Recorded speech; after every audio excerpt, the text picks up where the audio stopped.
जी, sales की हम बात कर रहे थे। The budget increases in revenue drives partly from the increase charge rates, partly from better staff utilisation and partly from an increase number of staff. यानी अगर आपने अपना बजट इंक्रीज करना है तो आप किस तरह रेवेन्यू कर सकते हैं कि आप अपनी प्रोडक्ट के चार्जेस को इंक्रीज कर दें। अगर आपके चार्जेस प्रोडक्ट चार्जेस बढ़ जाएंगे तो आपका रेवेन्यू भी बढ़ जाएगा, बजट बढ़ जाएगा। इसी तरह आपका जो स्टाफ है उसको आप यानी ट्रेनिंग्स करा के उसको आप बेहतर तरीके से यूटिलाइज़ कर सकते हैं। तो इससे आपको क्या करना पड़ेगा, ज़्यादा स्टाफ हायर नहीं करना पड़ेगा, बल्कि आप अपने करंट स्टाफ से ही, एग्जिस्टिंग स्टाफ से ही तमाम सर्विसेज ले सकेंगे अच्छे अंदाज में। इसी तरह अगर आपकी देखो जितने ज़्यादा आपके अगर सॉफ्टवेयर हाउस है, जितने ज़्यादा आपको प्रोजेक्ट्स मिलते हैं तो उसके हिसाब से आपको अगर आप अपने नंबर ऑफ़ स्टाफ को भी इंक्रीज़ कर लेंगे तो उसका भी आपकी सेल्स पे इफेक्ट पड़ेगा।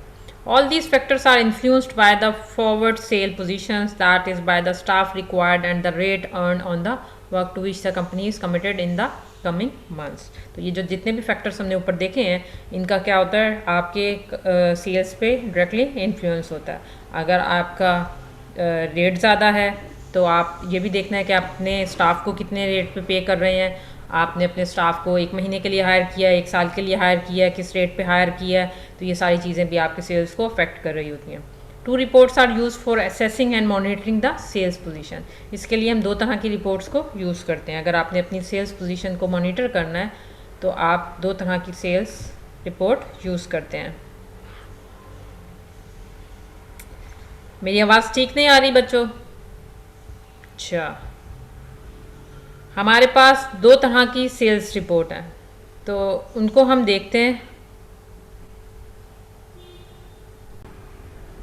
The confirmed sales report shows for each grade the number of staff in that grade who are committed to contracts in each of the following 12 months and the total expected revenue from that grade in each month। हमने क्या किया, हमारे पास एक confirm sales report है जो कि क्या, जैसे आपके स्टाफ डिफरेंट ग्रेड्स में होते हैं, कोई ग्रेड 16 का होता है, 17 का होता है, उसमें वो कहता है कि हर ग्रेड में कुछ नंबर ऑफ स्टाफ होंगे। आपने क्या करना है, उनके साथ जो कॉन्ट्रैक्ट किए हुए हैं या प्रोजेक्ट्स किए हुए हैं उसके ऊपर कितना आप लोगों का पैसे लग रहे हैं, कितने आप लोगों को टोटल रेवेन्यू आ रहा है, ये सारी चीज़ें आप इस रिपोर्ट पे चेक कर रहे होते हो कि क्या किसी एक ग्रेड ने आपको सेल्स लेके दी या क्या आपके पास रेवेन्यू आया। The sales prospects report shows for each sales prospect the potential value of the sale is its likelihood and the likely start date। कि जो दूसरी सेल रिपोर्ट है वो आपको क्या बता रही है कि जितनी भी सेल्स हुई हैं वो यानी किस डेट से स्टार्ट हो रही हैं, उनकी क्या पोटेंशियल वैल्यू होगी इन फ्यूचर, कि आप उससे कितना ज़्यादा अर्न कर सकते हैं। तो ये 2 तरह की बस रिपोर्ट्स हैं जिसमें हम बेसिकली क्या कर रहे होते हैं, अपनी सेल्स को मॉनिटर कर रहे होते हैं, उससे असेस करने की कोशिश कर रहे होते हैं कि आपकी सेल्स किस तरफ जा रही हैं। आपको ये ना कहे कि आवाज़ ठीक नहीं आ रही। नो मैम, अब बिल्कुल क्लियर है। इसके बाद हर ऑर्गेनाइजेशन हो, कोई भी कंपनी हो, सॉफ्टवेयर हाउस हो, कोई भी इदारा है, तो आपको प्लानिंग की ज़रूरत होती है। हमारे पास प्लानिंग 2 तरह की होती है, लॉन्ग टर्म प्लानिंग होती है और शॉर्ट टर्म प्लानिंग होती है। लॉन्ग टर्म प्लानिंग यानी आप अगले 10 to 20 50 ईयर्स की प्लानिंग कर रहे होते हो।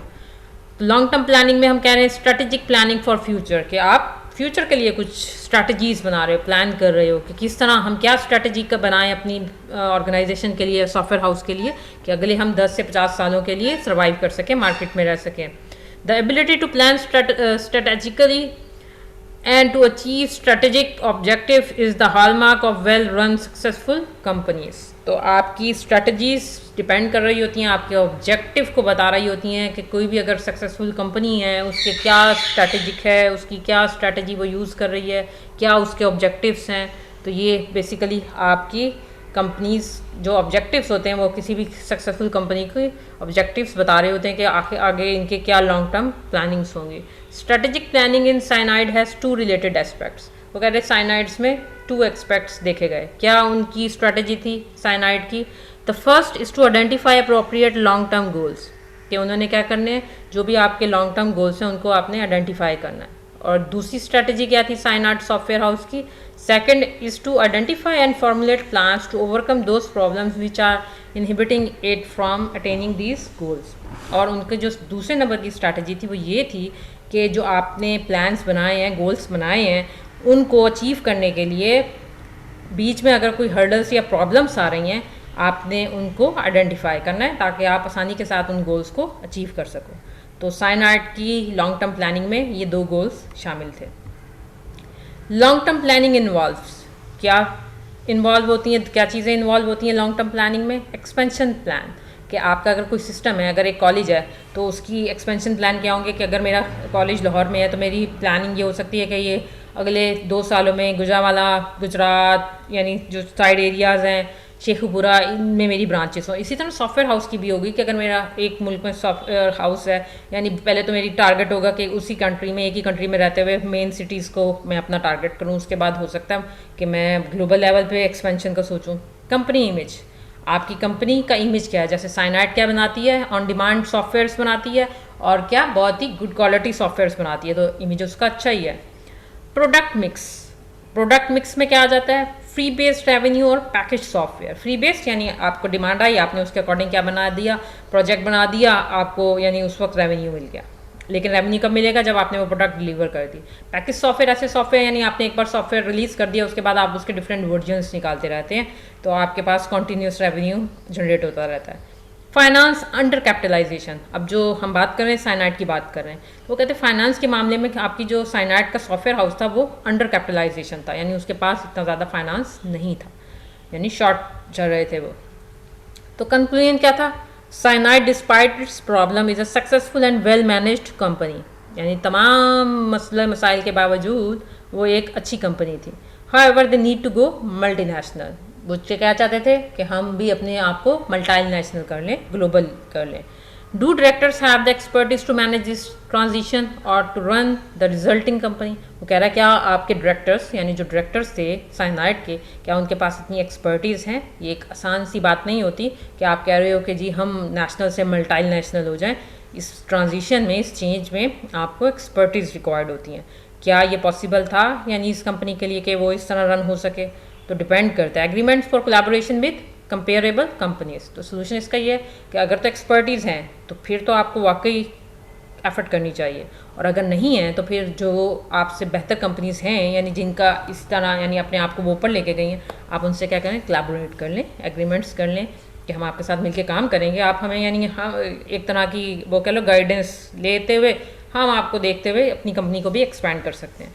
Cyanide has now reached a point where it can no longer thrive as a private company and its future must inevitably be very different from its past. Past में चूँकि वो बहुत अच्छी थी, लेकिन इन फ्यूचर चूँकि उसके पास कैपिटलाइजेशन की कमी है तो उसका फ्यूचर इतना अच्छा नहीं है, तो वो हो सकता है कि एज ए कंपनी काम ना रहे, कंपनी की सूरत में बाकी ना रहे। तो ये एक हमारा सिंपल सा लेक्चर था। बेसिकली इस लेक्चर में आपको एनाटमी यानी सॉफ्टवेयर हाउस को हमने डिफरेंट डिपार्टमेंट्स में की उसमें देखा, किस तरह स्टाफ मैनेजमेंट होती है, किस तरह आप बजट को देख रहे होते हो, किस तरह आप अपने सेल्स पे काम कर रहे होते हो। डिफरेंट एक सॉफ्टवेयर हाउस को एंगल्स देखे कि किस तरह एक सॉफ्टवेयर हाउस में डिफरेंट डिपार्टमेंट्स काम कर रहे होते हैं। एक सॉफ्टवेयर हाउस क्या, इसी तरह हर ऑर्गेनाइजेशन, कोई भी कंपनी में डिफरेंट डिपार्टमेंट्स होते हैं। हर डिपार्टमेंट, जैसे एचआर डिपार्टमेंट कहते हैं, जो भी अच्छी कंपनी होगी उधर एचआर डिपार्टमेंट ज़रूर होगा, वहाँ पे फाइनेंस डिपार्टमेंट भी होगा, वहाँ पे मैनेजमेंट हो रही होती है एचआर की मदद से। उसके अलावा दूसरे टेक्निकल डिपार्टमेंट्स भी होते हैं। अगर कोई आईटी से रिलेटेड आईटी कंपनी है तो उसमें आईटी डिपार्टमेंट भी होगा, एचआर डिपार्टमेंट भी होगा, टेक्निकल डिपार्टमेंट भी होगा, उसके बाद फाइनेंस डिपार्टमेंट भी होगा। ये तो मेन यानी ऑपरेशनल डिपार्टमेंट, ये सारे ऐसे डिपार्टमेंट्स हैं जो हर जगह पे तकरीबन लाजमी होते हैं। तो बच्चों, ये था आज का सिंपल सा लेक्चर। मुझे उम्मीद है आप लोगों को समझ आ ही गई होगी।